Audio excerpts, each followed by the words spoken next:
Welcome back to Peppy Sage. और हम लोग यहाँ पे फैशन, मेकअप और ट्रैवल टिप्स के बारे में बहुत सारी बातें करते हैं। तो अगर आपको ऐसे ही वीडियोस पसंद है तो मेरे चैनल को जल्दी से सब्सक्राइब कर लीजिए और बेल बटन को भी प्रेस कर लीजिएगा। मुझे एक छोटा सा हाई बोल दीजिए नीचे कमेंट सेक्शन पे, so that I get motivated to create more and more videos. आज हम लोग इस वीडियो में बात करने वाले हैं कि अगर आप अपने छोटे बच्चे के साथ, चाहे वो एक इन्फेंट हो या टॉडलर हो या फिर उससे भी थोड़ा बड़ा हो, अगर आप अपने बच्चे के साथ इंटरनेशनल फ्लाइट में ट्रैवल कर रहे हो तो आपको उसके लिए कैसा प्रिपरेशन पहले से लेना पड़ेगा। फ्लाइट में जो इंसिडेंट्स बच्चों के साथ होती हैं वो तो क्वाइट नॉर्मल हैं और वो पर्सन टू पर्सन डिपेंड करता है, लेकिन फ्लाइट में चढ़ना भी तो बहुत ज़्यादा इंपॉर्टेंट है। अगर इनमें से कोई स्टेप आप मिस कर जाते हैं तो शायद आप फ्लाइट ही मिस कर जाएं। मैं हर एक पॉइंट को एक डिटेल्स में एक्सप्लेन करूंगी, सो इस वीडियो को अंत तक ज़रूर देखें ताकि आप कोई भी पॉइंट मिस ना कर जाएं। फर्स्ट पॉइंट है वैक्सीनेशन और इम्यूनाइजेशन कार्ड।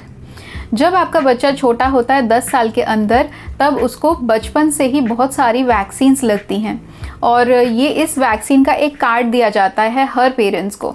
ये इम्यूनाइजेशन कार्ड जो है आपको अपने साथ कैरी करना है और पहले तो एक डॉक्टर के पास जाना है। सो फॉर एग्जांपल, आपको जब भी पता चले कि आपको ट्रैवल करना है, इंटरनेशनल ट्रैवल करना है, मेक श्योर कि आप अपने पेडियाट्रिशियन के पास जाएंगे 1 महीना पहले और जाके उनको बताएंगे कि आप कौन से कंट्री में विजिट करने वाले हो। उसके हिसाब से डॉक्टर आपको रेकमेंड करेंगे कि बच्चे को कौन कौन सा वैक्सीन और देना चाहिए।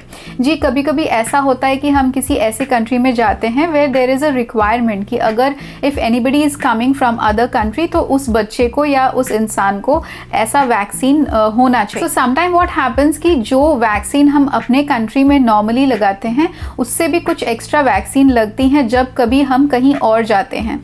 आप इसके बारे में ऑनलाइन भी रिसर्च कर सकते हैं according to the country you are going to visit. Second point है इमरजेंसी मेडिसिन। जब आप अपने डॉक्टर के पास जा रहे हैं तो डॉक्टर से पूछ लीजिए और लिखवा लीजिए इन प्रेस्क्रिप्शन कि आपके बच्चे के लिए कौन कौन सा मेडिसिन आपको चाहिए। कुछ कॉमन मेडिसिन के बारे में आप पूछ सकते हैं, जैसे कि cold and flu, fever, diarrhoea, vomiting और नोजिया, ये सब के लिए आप मेडिसिन पूछ लीजिए। बिकॉज जब हम लोग कहीं बाहर जाते हैं या फिर फ्लाइट में हैं, शायद बहुत लॉन्ग जर्नी भी हमें करना पड़े, तो कभी कभी बच्चे की तबीयत तुरंत ख़राब हो जाती है और जैसे कि जगह कम्प्लीटली नया होता है हमारे लिए, we don't get to find a doctor at that point of time. बाहर ये जो मेडिकल सिस्टम है हर एक कंट्री में बहुत ज़्यादा डिफरेंट होता है, तो जब बच्चों के साथ तकलीफ होती है we can not stand it, right. हमें तब भी दवा की ज़रूरत होती है and for that it is always necessary कि आप अपने साथ इमरजेंसी मेडिसिन कैरी करें। लेकिन ये सारे आप ओवर द काउंटर नहीं खरीद सकते हैं, because until and unless you have a supportive prescription with you, आपको शायद इमिग्रेशन पे ये सारे मेडिसिन छोड़ने पड़े। इसीलिए जब भी आप वैक्सीनेशन के लिए डॉक्टर के पास जाएं तब भी उनसे सारे SOS मेडिसिन जो हैं वो लिखवा लें। थर्ड है फिट टू फ्लाई सर्टिफिकेट। जब हम लोग इंटरनेशनल ट्रैवल करते हैं तो किसी किसी कंट्री का नॉर्म होता है कि हम अपना फिजिकल एग्जामिनेशन या मेडिकल चेकअप करवा लें और उसका सारा डॉक्यूमेंट हमें साथ लेना पड़ता है। जब हम लोग सिंगापुर आए थे तो हमें ऐसे ही पूरा एक हेल्थ चेकअप में जाना पड़ा और पूरा जो है प्रेस्क्रिप्शन रिपोर्ट सब कुछ हमें अपने साथ लाना और इमिग्रेशन पे एयरपोर्ट में हमें वो दिखाना भी पड़ा था। But for kids this is not applied. एक कुछ एज लिमिट होगा जब तक वो अप्लाइड नहीं होता है। पर बच्चे के लिए बहुत इंपॉर्टेंट होता है कि एक फिट टू फ्लाई सर्टिफिकेट जो आपका डॉक्टर आपको लिख के देगा। आप अपने पेडियाट्रिशियन को जाके पूछिए कि हम लोग यहाँ ट्रैवल करने वाले हैं, इंटरनेशनल ट्रैवल है, मुझे एक हेल्थ सर्टिफिकेट चाहिए जहाँ पे लिखा रहेगा कि this child is fit to fly, ऐसे वो लिख देंगे आपको। आप जाके बस उनको बताइए। अगर आपके बच्चे को कुछ स्पेशल प्रॉब्लम है तो वो भी मेंशन कर सकते हैं और उसके लिए भी आप मेडिसिन ज़रूर लेके जाएं।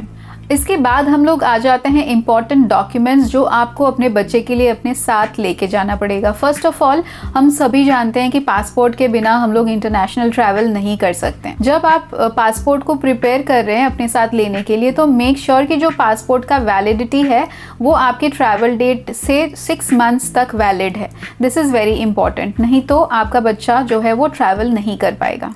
इसके साथ साथ आपके बच्चे का बर्थ सर्टिफिकेट ओरिजिनल कॉपी लेना आपके साथ बहुत बहुत इम्पॉर्टेंट है। एडल्ट्स के लिए तो बहुत सारा फ़ोटो आईडी कार्ड्स वगैरह हो जाता है, लेकिन जब भी आप अपने बच्चे के साथ, चाहे वो इन्फेंट हो या फिर टॉडलर हो या फिर एक चाइल्ड ही क्यों ना हो, तो आप हमेशा उसका बर्थ सर्टिफिकेट अपने साथ ज़रूर कैरी करें। ये बर्थ सर्टिफिकेट आपको हर एक टाइम दिखाना पड़ेगा, starting from immigration to flight boarding and everywhere. जैसे कि जहाँ जहाँ आप अपना आईडी कार्ड दिखाते हैं वहाँ वहाँ आपके बच्चे का ये जो बर्थ सर्टिफिकेट है वो आपको दिखाना पड़ेगा। अभी आ जाते हैं फूड वगैरह में, जो खाना आप बच्चे के लिए ले जा सकते हैं, क्या क्या आप फ्लाइट में लेके जा सकते हैं अगर आपके साथ एक बच्चा ट्रैवल कर रहा है। बेबी फूड फॉर फ्लाइट, अगर आपके साथ आपका बेबी ट्रैवल कर रहा है फ्लाइट में तो आप उसके लिए खाना लेके जा सकते हैं, चाहे वो सॉलिड हो, लिक्विड हो या सेमी लिक्विड हो, आप कैसा भी खाना लेके जा सकते हैं। वो घर का बना हुआ खाना भी हो सकता है या पैक्ड फूड भी हो सकता है, that's completely upon you. Just make sure कि जिस कंटेनर में भी आप खाने को पैक कर रहे हो दैट इज़ स्पिल प्रूफ, नहीं तो फिर वो सारा बैग गंदा हो जाएगा and it will be a mess. So make sure that everything is air tight.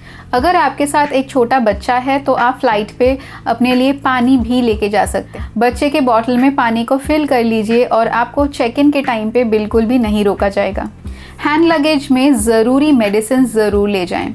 अगर आपके बच्चे को कुछ हेल्थ इश्यूज़ हैं जैसे कि एस्थमा या फिर नौशिया, ऐसा अगर कुछ है तो आप अपने साथ इमरजेंसी मेडिसिन ज़रूर पैक कर लें इन हैंड लगेज। याद रखिए जो भी इम्पॉर्टेंट मेडिसिन है जो आपको लगता है कि ये फ़्लाइट के टाइम पे लग सकता है ड्यूरिंग द फ्लाइट, वो आप अपने हैंड लगेज पे रखिए। और मेडिसिन को लिक्विड लिमिट में नहीं काउंट किया जाता है तो ये आप अपने साथ आराम से ले सकते हैं। डायपर्स एंड वेट वाइप्स बिल्कुल भी लेना मत भूलिएगा, चाहे आपका बच्चा 5-6 साल का भी हो, डायपर आप ज़रूर लेके जाना। मेरे साथ एक बार ऐसा हुआ था कि मेरी बेटी 5 साल की थी, फिर भी मेरे पास कुछ डायपर्स थे जो कि उसको 3 साल से ही नहीं लगते थे, फिर भी I kept those big diapers in my bag. और जब हम लोग वापस आ रहे थे उस टाइम सिर्फ मैं अपनी बेटी के साथ अकेले ट्रैवल कर रही थी और उसको डायरिया हो गया ड्यूरिंग द फ्लाइट और उसको बार बार टॉयलेट जाना हो रहा था, which is not allowed sometimes in flight. कभी कभी टॉयलेट का यूज़ बंद किया जाता है लेकिन बच्चों के लिए बहुत डिफ़िकल्ट होता है होल्ड करना, तो चाहे आपका बच्चा थोड़ा बड़ा भी है वो डायपर यूज़ नहीं करता है, लेकिन फ़्लाइट के टाइम पे आप अपने साथ 5-6 डायपर ज़रूर रखें फॉर इमरजेंसी। और वेट वाइप्स तो फ़्लाइट में बहुत ज़रूरी होता है अगर आपके साथ बच्चा है या अगर आप ऐसे ही ट्रैवल कर रहे हो। आप वेट वाइप से जो है प्लेन का सरफेस क्लीन कर सकते हो, जैसे कि वो जो खाने का टेबल होता है या फिर सीट्स वगैरह और फिर विंडो का जो साइड होता है वो सब बच्चे को बिठाने से पहले आप वेट टिश्यू से क्लीन कर सकते हो। उसके बाद वेट वाइप्स का काम टॉयलेट में भी आपको लग जाएगा। और अगर बहुत डिस्टेंस का फ्लाइट है तो कभी कभी बीच बीच में क्लीनिंग के लिए भी वेट टिश्यूज़ बहुत काम आते हैं। अगर आपका बच्चा प्रैम या स्ट्रॉलर यूज़ करता है आप उसको भी लेके जा सकते हो फ्लाइट में। अगर कभी आप अकेले ट्रैवल कर रहे हो या फिर बच्चे को गोद में उठाना डिफ़िकल्ट होता है, आपका बच्चा ज़्यादा चलना नहीं चाहता है और आपको स्ट्रॉलर की ज़रूरत जहाँ आप जा रहे हो वहाँ भी होगी, तो फिर बेहतर है कि आप एक स्ट्रॉलर कैरी करें। किसी फ्लाइट में स्ट्रॉलर को आपके साथ केबिन पे दिया जाता है और कभी कभी वो आपके चेक्ड बैगेज में काउंट किया जाता है। आप स्ट्रॉलर लेके एकदम फ्लाइट के गेट तक जा सकते हैं और वहाँ से आपको जो है वो दे देना पड़ेगा for the checked baggage. Next जब आप अपने डेस्टिनेशन कंट्री पे पहुँचेंगे और अपना लगेज उठाएंगे, चेक्ड बैगेज उठाएंगे, वहीं पे आपका स्ट्रॉलर भी मिलेगा। अब बात करते हैं ब्रेस्ट फीडिंग मॉम्स के बारे में। फॉर योर कंफर्ट आप नर्सिंग कपड़े पहने और उसके साथ साथ एक नर्सिंग कवर भी कैरी करें। इससे आपको बहुत इजी होगा, क्योंकि छोटे बच्चों के साथ क्या होता है जब भी फ्लाइट ऊपर जाती है या नीचे आती है they can not take their pressure, उनके कानों में दर्द होता है या फिर उनको अनईजी फील होता है, so they can only express that with the help of crying. अगर आपके छोटे बच्चे को, ब्रेस्ट फीडिंग बच्चे को कंफर्टेबल रखना है फ्लाइट में, this is the best way उनको कंफर्टेबल करने की कि आप उनको ब्रेस्ट फीड करवाएं during the flight and this is quite normal.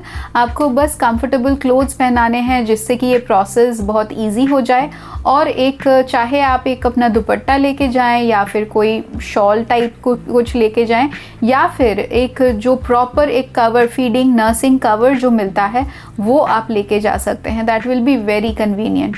अगर आपको ये प्रोडक्ट का लिंक भी चाहिए तो आप चेक कर सकते हैं, नीचे डिस्क्रिप्शन बॉक्स में मैं उसको लिंक कर दूंगी। और एंड में बात करते हैं बोर्डम की। बच्चे बहुत जल्दी बोर हो जाते हैं, स्पेशली बच्चों को एक जगह पे बिठा के रखना is just like punishing them. क्या कर सकते हैं, फ़्लाइट चल रही है, कहीं उठ के टहल नहीं सकते, तो मेक श्योर आप उनके लिए कुछ कंफर्टेबल चीज़ें घर से उठा के लाएं, छोटा सा घर का टुकड़ा जैसे।